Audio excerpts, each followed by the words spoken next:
Hello everyone, my name is Julia. I am a certified Montessori teacher, as well as a mum of a 13-month-old named Isaac and a stepmom to an 8-year-old named Asher. In today's video, I will be talking about screen time and how to apply screen time to raising your child with a Montessori outlook.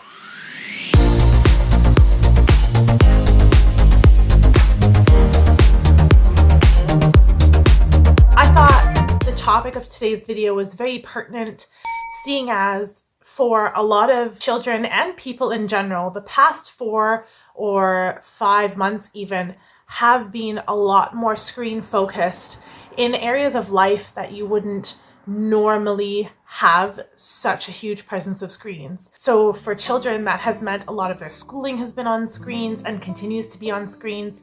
And for a lot of us adults stuck at home who are working, a lot more screen time as well. Screens have also become a bit more important in everyday life because of various quarantines and closures of things that have restricted children's exterior sources of stimulation. So obviously in the time that Maria Montessori lived, so we're talking the late 1800s, early 1900s, screens weren't around, so there wasn't even an iota of a concept or philosophy revolving around raising your Montessori child and teaching a Montessori child and screens. Fast forward to today, and screens are everywhere you look, with kids, and young kids in particular, being the targets of multi-billion-dollar advertising industries and other companies.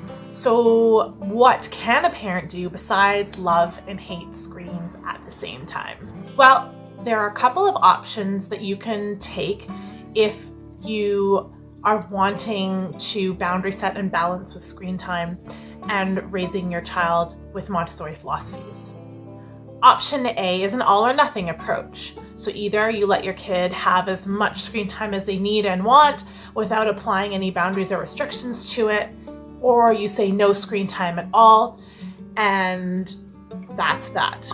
And if that's the case for you, thank you so much for watching my video. You can now tune out because the rest of the video will be about option B. If, like most adults today, you understand that screens are an inevitable part of life and a necessary skill to master and learn in order to complete your job or to work, then option B presents a little bit more of a flexible alternative. Most people's jobs rely on a screen, even more so today. Actually, I don't even know if there is a job that doesn't rely on a screen in some way. And if you are an adult watching this, you probably are already aware that the cyber world is a universe filled with beauty and danger and wonder and terror. Personally, I would rather teach my children how to navigate this new universe in a safe way and with moderation than to let them loose and explore on their own. So the option B that I'm presenting to you today is going to take some core Montessori philosophies that might apply to how you can regulate or moderate screen time, and will allow you to modify them based on whatever works for your household and the age of your kids and your personal preferences. So what exactly are the philosophies and how do we find balance? Well, no matter what your philosophy is or your outlook on raising children is, both the Canadian and American recommendations is that children aged 2 and under receive 0 screen time at all. And if we look at the Montessori planes of development, the first plane happens from age 0 to 3 and is very formative for the rest of a child's life. We're talking 85% of a person's brain growth happens in those first 3 years. So if you are going to add the Montessori philosophy to the government recommendations, you're looking at the first 3 years at least of a child's life without any screen time. Some of the key philosophies that we're going to weigh in on today include the philosophy regarding freedom of movement, choice within boundaries, developing self-confidence and trust in oneself, and fostering functional independence. Most forms of screen time do nothing or very little to promote freedom of movement and gross motor skills. So that is an easy philosophy to weigh in and out of how much screen time you want to give your kids. Screens very much promote a desire to sit back and relax and stop moving your body, which is in fact not a very natural way for a child to operate throughout the day. So weighing in freedom of movement versus screen time, depending on how old your child is and how self-motivated they are to move or their natural desire to move, you will want to consider balancing the amounts of screen time they have, breaking it up with chunks of physical activity or more sensorial exploration of the real world around them. And of course, you can always encourage your child to sit themselves on the couch with a good book to read rather than a good movie to watch. If we look at choice within boundaries, it is very easy to give screen time to a child no matter what their age and assume and trust that they will know what to click and what not to click, and they will know how to be safe. I think we have been presented with enough examples and enough case scenarios within global societies to know that there are nasties out there that are targeting kids and are targeting people who will be tempted to click that wrong button or be desiring to make friends or to appeal to a certain crowd and will abuse that. So offering the same principles of freedom within boundaries with screen time as with any other activity or playtime for your children is going to be very paramount. Quite a few platforms have set it up so that the boundary setting of content is already presented there for your children. Platforms such as Netflix and YouTube have child options, which eliminate completely any content that is not child appropriate. For fostering functional independence, there is not much that a screen will do to promote this directly. Functional independence is the philosophy that a child will be able to learn how to provide for themselves through doing. This means if a child wants to learn how to eat or how to feed themselves, they will learn it through doing. And so those are all the practical life activities that you show a child to do as they grow. Areas in which a screen can indirectly promote functional independence is, say, if you are watching a how-to video on project, or if your child is wanting to bake cupcakes and is watching or using an online recipe in order to follow it. That is an indirect form of support for functional independence. And again, it is always up to you to what you are comfortable with presenting to your child and allowing for them to use without necessarily your direct supervision. The key is finding that balance between giving your child screen time without you needing to breathe down their neck every minute that they're doing it because you need to supervise them. In the same way that you wouldn't set up your shelf area for a child with you needing to be there for every second that they're playing because they need guidance in whatever activity it is. The whole point is to set your child up for independent success. Whether this means that the content is being boundary set, the time and length of screen time is being boundary set, the available options, say for games or video games or whatnot, is being set. A lot of kids right now are using screens in order to complete their schoolwork. And so maybe your boundary setting within that of a mixture between more academically focused screen time and less academically focused screen time. Most of all, screens do very little to promote a child's sense of self-confidence and trust in their own capabilities. If you are a parent of an older child who is perhaps wanting to be on a social media platform, teaching them about that platform, guiding them through the steps, and making sure that you are open and available for them to come talk to if there's something that they have a question about or if they're unsure about something is the key to making sure that if your child is going to use screen time, it will not destruct any part of their sense of self-worth and trust in their own capabilities. And this is very difficult because online you see all the time, world's greatest bike tricks, or my friend has gained to level 50 of this game and I will never be as good as them, or look, you can use all of Facetune and all these programs to make yourself look ideal and look like you're in a super cool place on Instagram or whatnot. And it's tough to navigate that even for adults. But as an adult, it's a little bit easier to boundary set for yourself than it is for kids, because the desire for kids, and especially teens and preteens, to fit in with their peer group and their social group will trump over most everything for those years. And so that desire will drive their decisions with regards to how they use screen time and what they do with their screen time.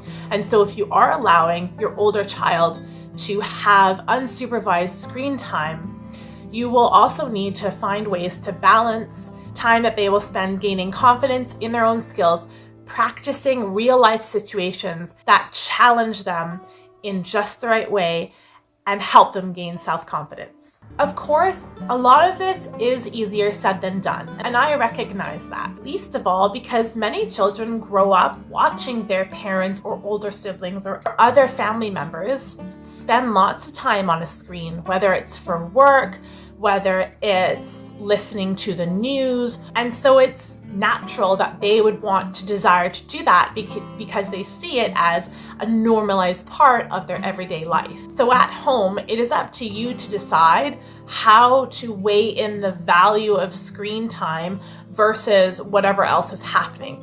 For example, if you just need 30 minutes of quiet time in order to make dinner or to prepare an activity that the family is going to be doing together, then giving your children some downtime on a screen might be more valuable to you at that time.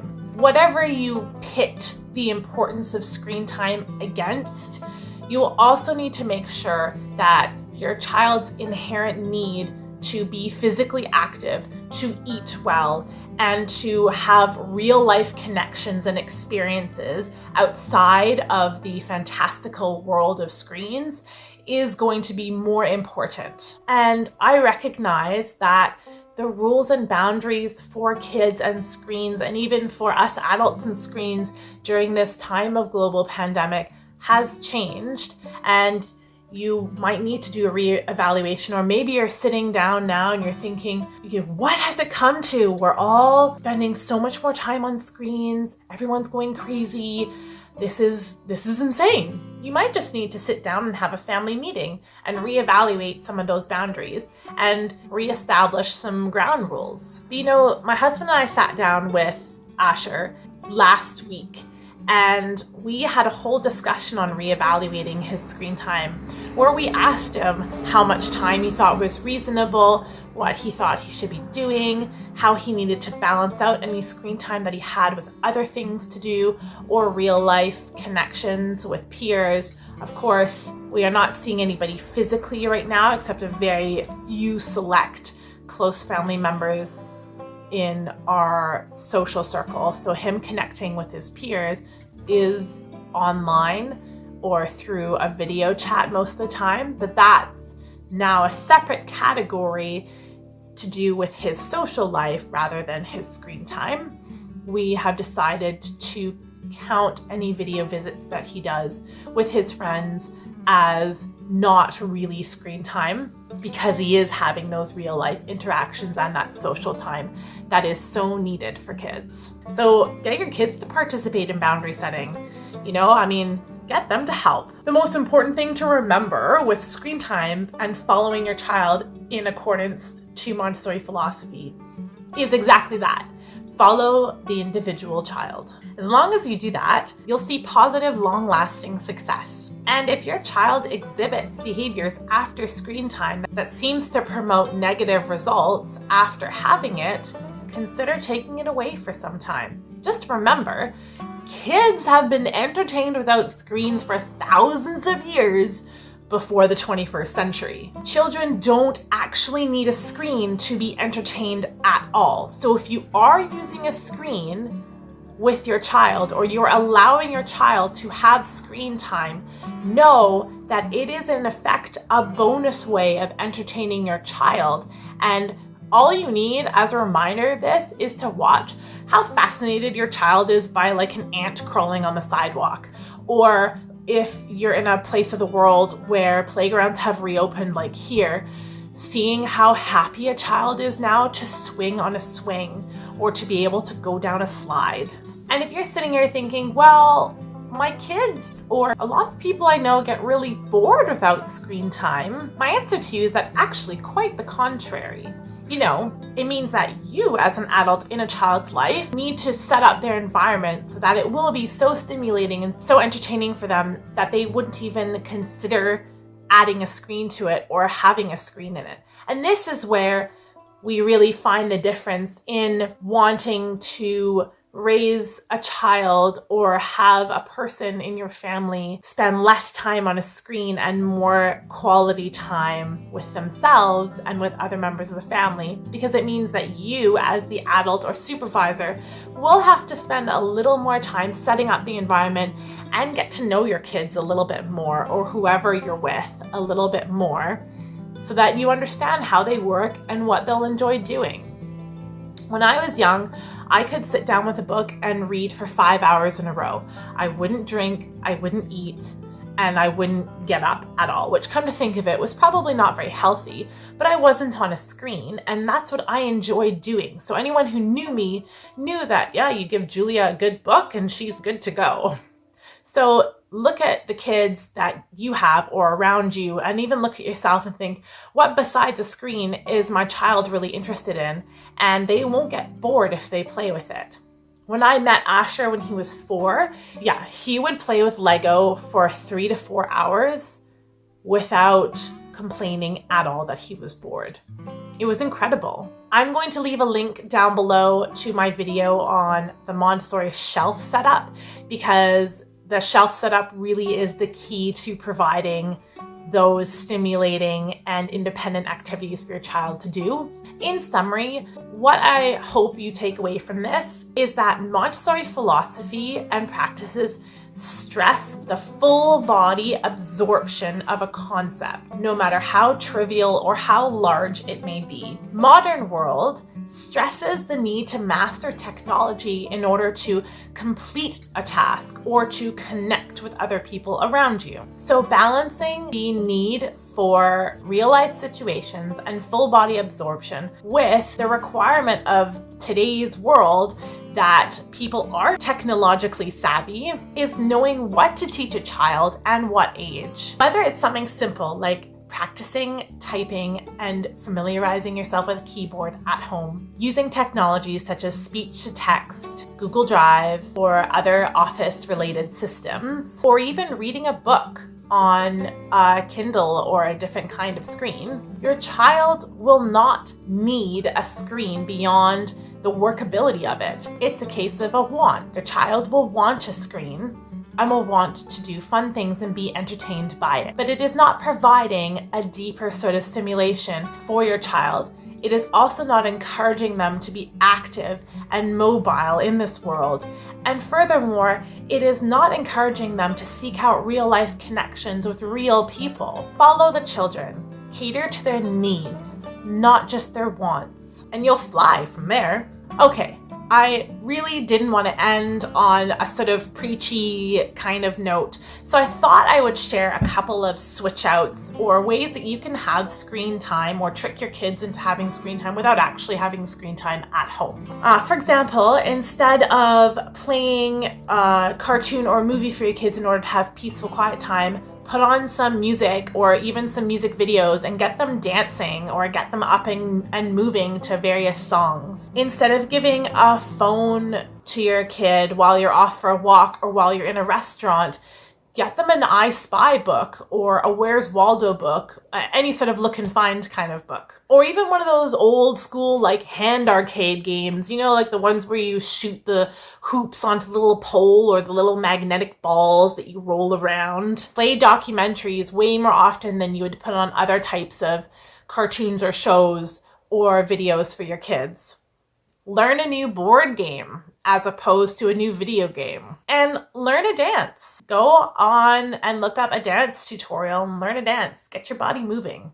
That's all I'm going to share for today, folks. I do feel quite impassioned about this topic, and on a certain note, I feel like I haven't covered everything I want to, but I really didn't want to get ranty, and I wanted to stick to comparing screen time and the sort of necessities of today's world with Montessori philosophies rather than, sound naggy. So I've tried to mediate myself quite a bit. As a teacher, I have seen the direct results from kids who do receive quite a bit more unstructured screen time at home, and I think that's a huge reason why I feel very impassioned about it. But this is not a video for strong opinions. In the meantime, please stay safe, stay sane, and I'll catch you in the next video.